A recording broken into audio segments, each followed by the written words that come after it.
Within the dim, frigid halls of Whitehall Palace, once the dazzling heart of English might, King Henry VIII sat upon a throne that now seemed more a prison than a seat of power.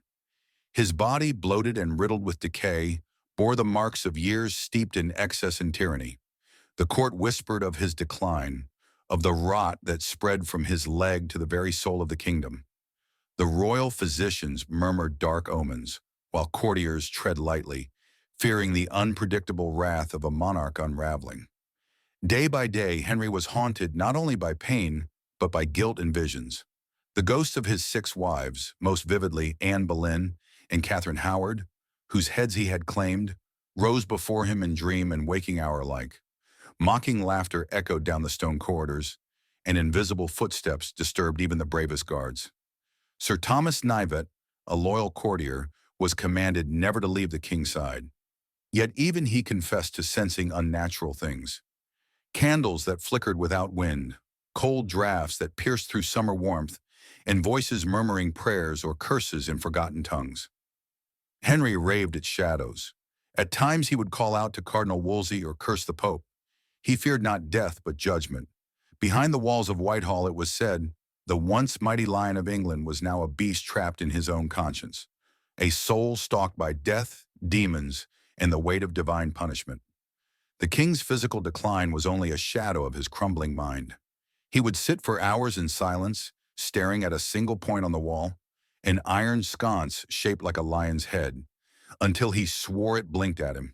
He demanded that tapestries be taken down and fires extinguished, claiming that the flickering light gave demons space to dance. As winter encroached upon the realm, a deeper frost settled upon the palace. One chilling evening, a servant girl named Margaret was found dead beneath the grand staircase, her eyes wide with terror, mouth agape as though frozen in a scream. No marks were found upon her body, save for her left hand, clenched so tightly around a rosary that the beads had drawn blood. Whispers said the king had summoned her for a midnight errand, though no one dared confirm it. In desperation, Henry turned to ancient texts and forbidden prayers. He summoned friars to perform exorcisms in the royal chapel. Latin chants echoed through the halls, mingling with the shrill cries of the king as he begged for the forgiveness of a god he had once defied. But peace never came. The memories of his deeds, of the martyrs he had burned, the wives he had betrayed, and the friends he had condemned rose like ghosts in the darkness. They danced before him at night, wailing for justice, calling him to the grave. The courtiers began to avoid his presence. Even his most trusted advisors grew pale and silent in his company. Only Thomas Knyvet remained steadfast, though his eyes bore the weight of terror and sleepless nights. As January passed into February, the king grew more delirious.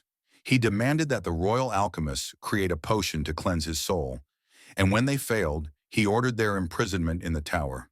His moods shifted like the Thames in winter, silent and still one moment, then crashing with rage the next. One night, Henry was found collapsed on the floor of the chapel, clutching a blood-stained Bible. The words of Revelation had been torn out and scrawled upon the walls in trembling ink. Behold, he cometh with clouds, and every eye shall see him, and they also which pierced him. It was not the death of a king that approached, but the descent of a man, once mighty and terrifying, into a realm beyond reason and redemption. The kingdom watched and waited, not with sorrow, but with dread. By early February, as snow covered the courtyards and frost clung to the palace windows like spectral hands, a foreboding silence fell over Whitehall. The nobles who had once filled its halls with laughter and diplomacy now avoided the palace unless summoned. Even then, they came with trembling hands and wary glances. The king's chamber, once the vibrant core of English power, was now shrouded in gloom. Thick curtains blocked the light, and the fire burned low. The stench of infection was masked only by incense burned by the monks brought in to pray for Henry's soul. The aged king, swollen with disease, remained in his bed, issuing orders and curses with a voice that cracked like old wood. But beneath the earthly afflictions, a darker rot had begun to spread, one of divine judgment. The Privy Council grew restless. Edward Seymour, Lord Hertford and uncle to Prince Edward, voiced concerns in hushed tones. The succession was fragile. The king's will, though formally sealed, had not been publicly confirmed, and rumor abounded that the king had begun to speak of altering it once more, under the influence of unseen spirits and nightly visions. Sir Richard Rich, ever the opportunist, visited the royal bedchamber more than any other. His Majesty confides strange things in the dark, he whispered to Hertford one evening, his eyes sunken and bloodshot.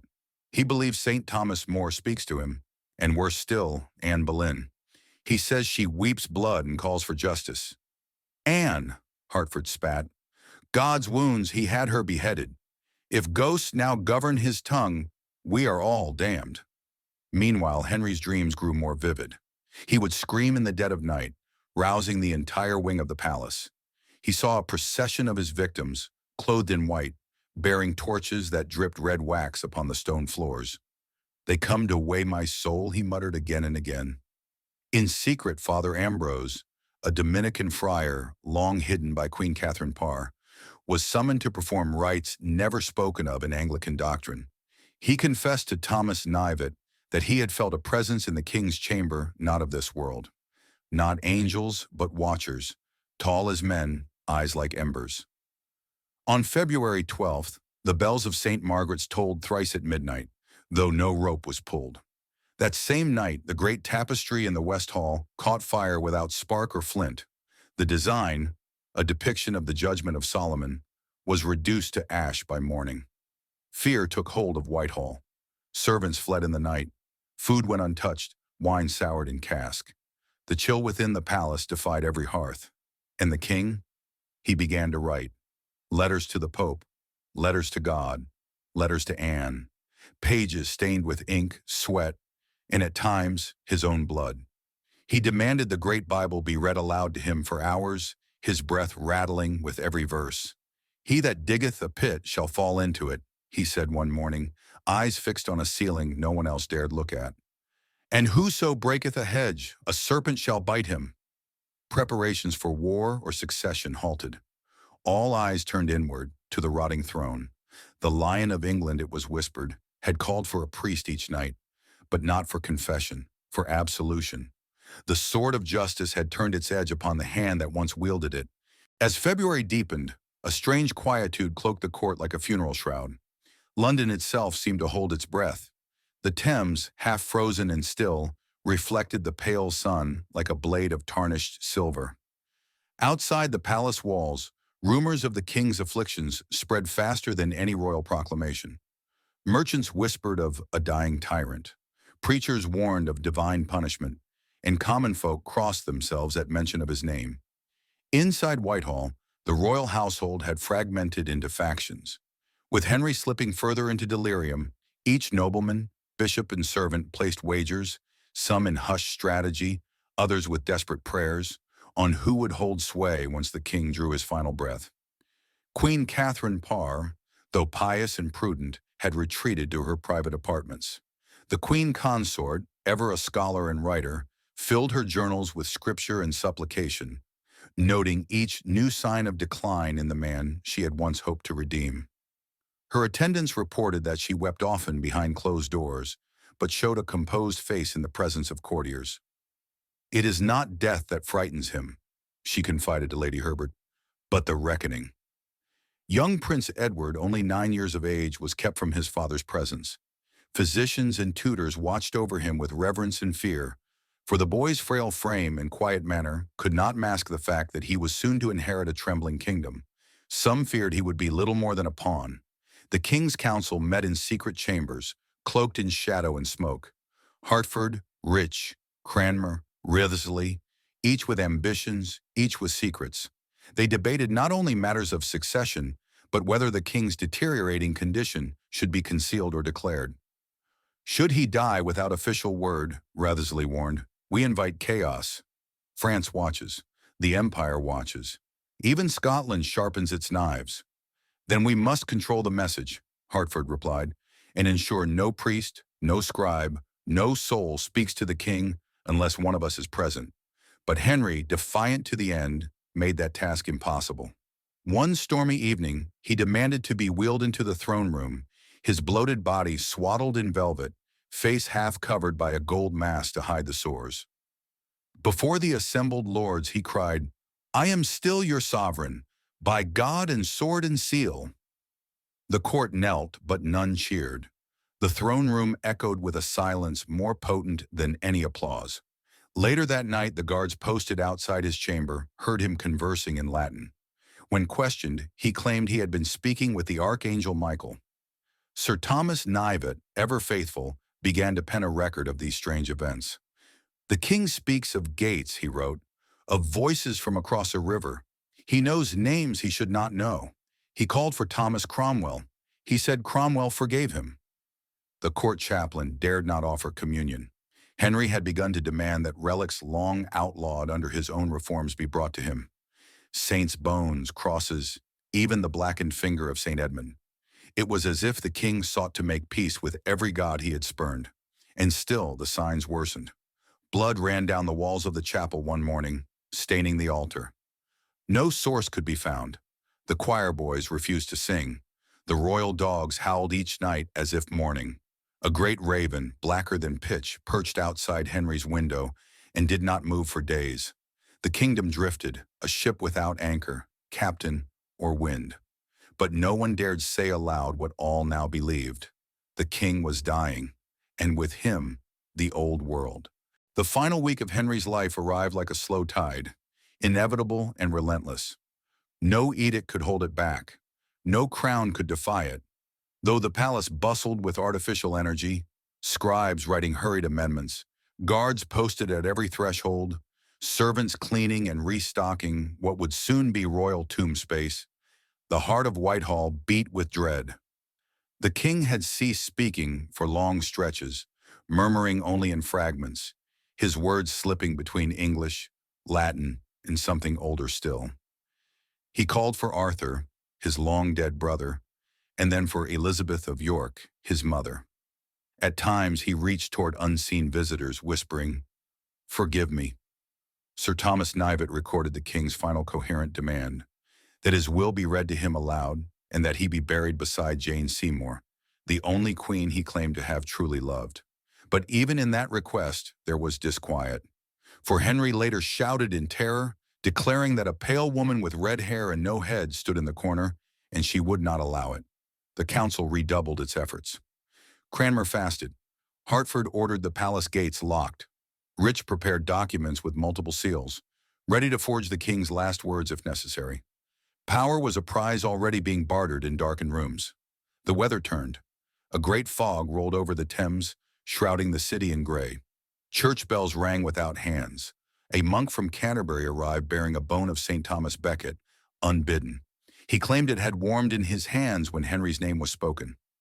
Inside the king's chamber, the candlelight failed to hold. Shadows stretched unnaturally long. Once Catherine Parr saw the king's reflection in a mirror, only it did not match his movements. She ordered the mirror covered, and it cracked before her command was fulfilled. On the 27th of January, Archbishop Cranmer was summoned to deliver the final blessing. He found the king gasping, unable to speak. When asked to squeeze his hand if he died a Christian, Henry responded with a faint, singular pressure. That night, the king passed. But the moment he died, the walls groaned.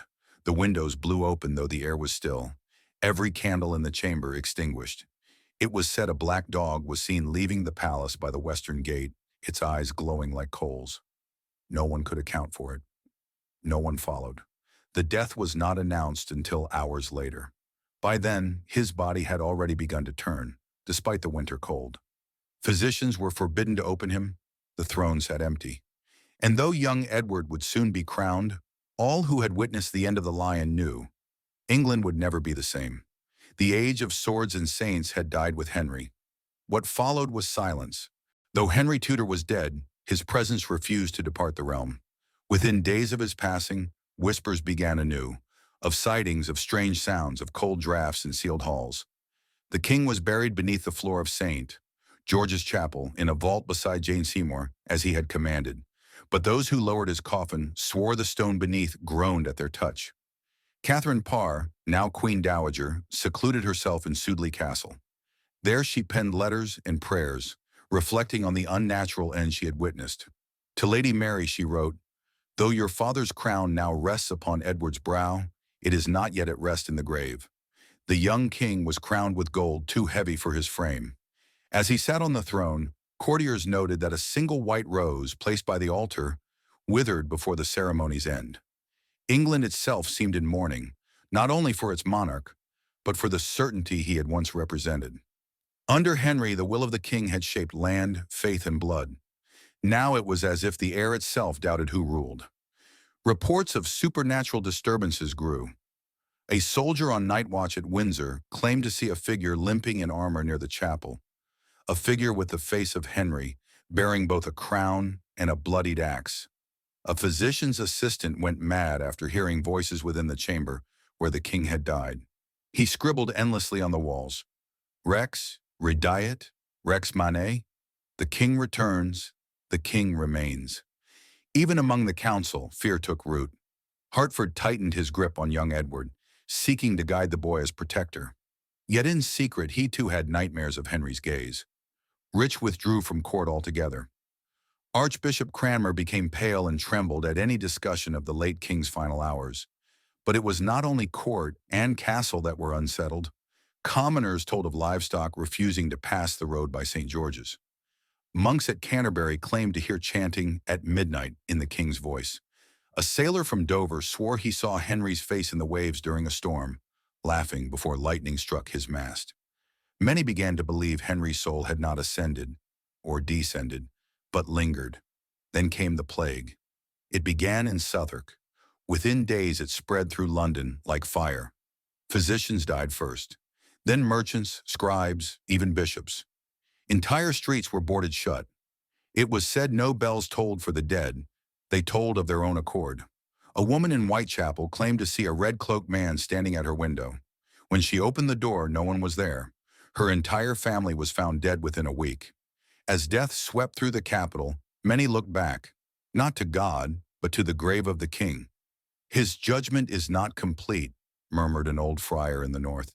His soul is not at rest. England shall know no peace until it is. Finally, in the spring, Queen Catherine sent for Father Ambrose once more. In the ruined crypts beneath Westminster, he performed a rite forbidden for centuries, a binding, not a blessing. He spoke the name of Henry not as king, but as man, and in doing so, released something. On that night, the fog lifted from the Thames. The bells ceased their haunting toll. The dreams faded, but the vault at St. George's remained cold and untouched by light. The final days of Henry VIII had ended, but some say he still waits, not for redemption, for recognition, for obedience, and perhaps one day for return.